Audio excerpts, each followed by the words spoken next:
Anthony Joshua demolished Francis Ngannou in under 2 rounds, finishing the job with a thunderous right hand that rendered the former UFC heavyweight champion completely unconscious. And so he should have. It was just Ngannou's second attempt at pro boxing. Did I expect to win? I'll give my best. I don't like to predict anything. I'm telling you, yeah, heavyweight boxing is a league of its own. It's a different division, so anything can happen. I just, work hard, extremely hard. I think I can work a bit harder, be a bit more dedicated, but I work as hard as I can and put the rest in God's hands, innit? And what will be, will be. And it finished early because I say that destiny's already written, innit?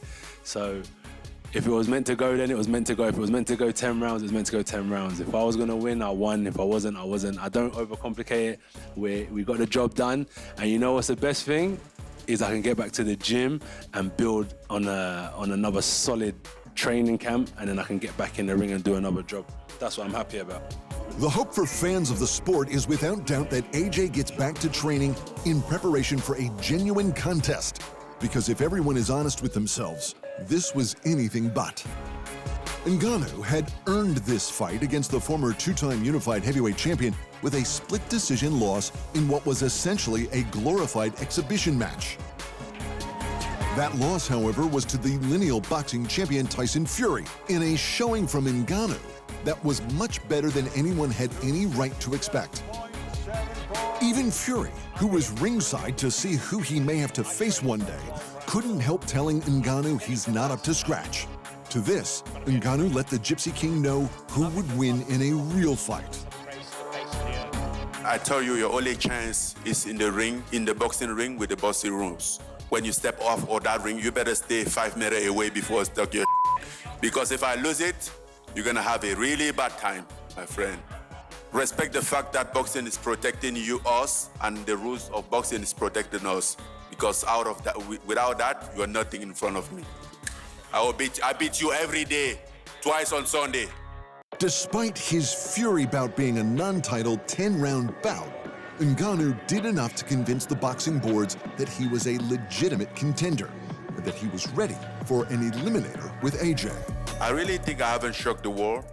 I'm still in the factory, building, training, learning, and I think when I really gonna get it, I think that's where the world gonna be shocked. I'm just working, building, and learn about the sport, the sport that I love my entire life, but didn't have the opportunity to really do it and gain some experience. And it's just now that I'm really having that, working on that experience.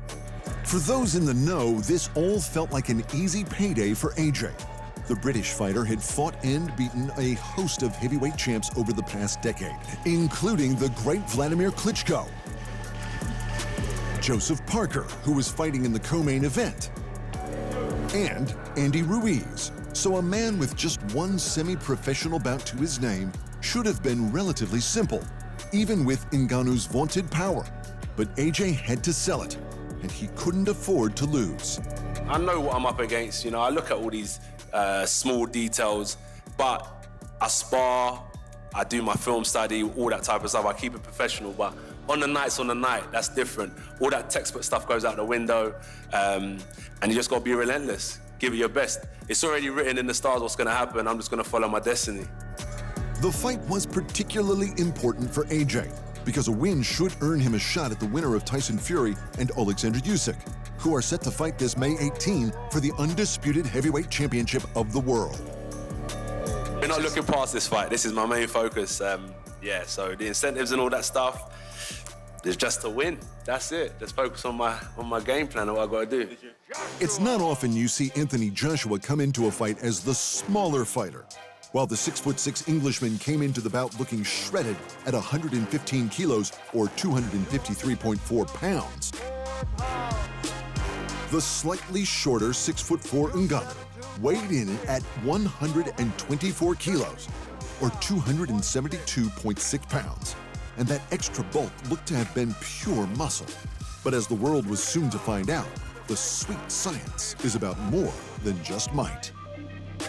It didn't take long for AJ to do what Fury should have, which was to navigate his way past Ngannou's strength to expose his lack of boxing experience.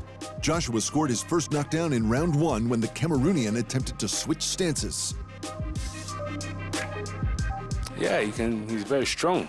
I think he should continue in boxing. Because heavyweight boxing, as I said, it's a league of its own. You get the big punchers, you get people that are quick, you get like a thudding power, you get like a snapping, like a lightning strike kind of power, and he's up there in terms of power. In the clinch, I felt fine though. I felt cool. I thought, hang on a minute, I could probably take him in UFC actually. When I was a bit of pushing and pulling and that, I thought, oh, I'm all right. I thought I'd be getting flung everywhere. But no, I'm joking. He's strong. But I stand my ground. It's a fight. And it was in my favor tonight, you know. He was quite special because he stopped me. He did what Tyson Fury couldn't Tyson, you know. couldn't done, you know. And He's like, no? you know, he wasn't my day, and he's just way better than me today. So yeah, it sucks, but it's the game. We all know that. It's the game. In the second round, AJ drew a reaching jab from Ngannou and punished him with a right hand to the temple for an 8 count. Seconds later, Joshua detonated a vintage right hand that the MMA star could do nothing to stop. In fact, I didn't feel the punch. I think that's what the knockout is about. I don't feel any pain. Derek. That's how I know I was knocked out. For AJ, the win isn't just about getting a third shot at a heavyweight title. In Fury, he has the long-awaited battle between the 2 best British heavyweights in over a century. In Usyk, it's a shot at avenging 2 losses to the man who took his titles. That would be good, but why not fight them both? You know what I mean? It shouldn't really be one or the other.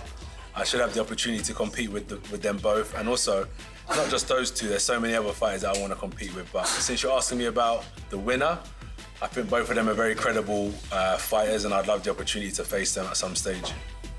In the co-main, Joseph Parker could have spoiled AJ's title aspirations by getting a majority decision win over Zhilei Zhang.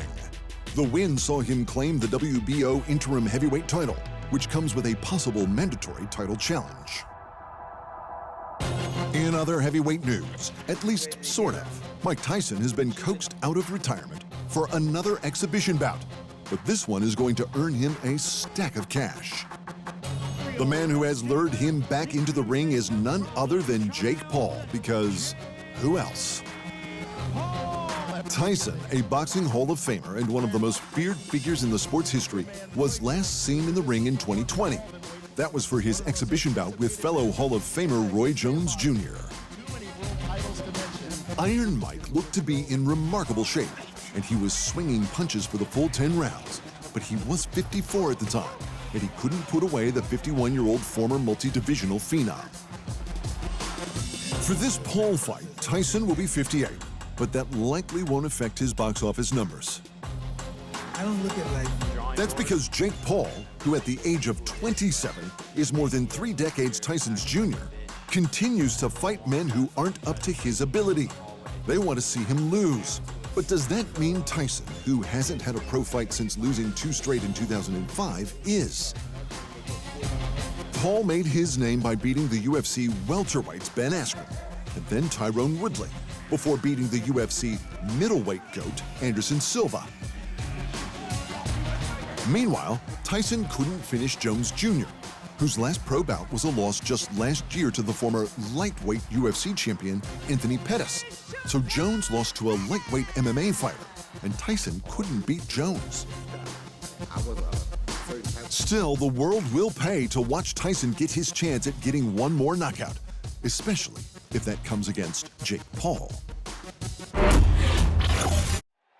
Thanks for watching, and remember, if you want more fight sports in your life, just hit the subscribe button.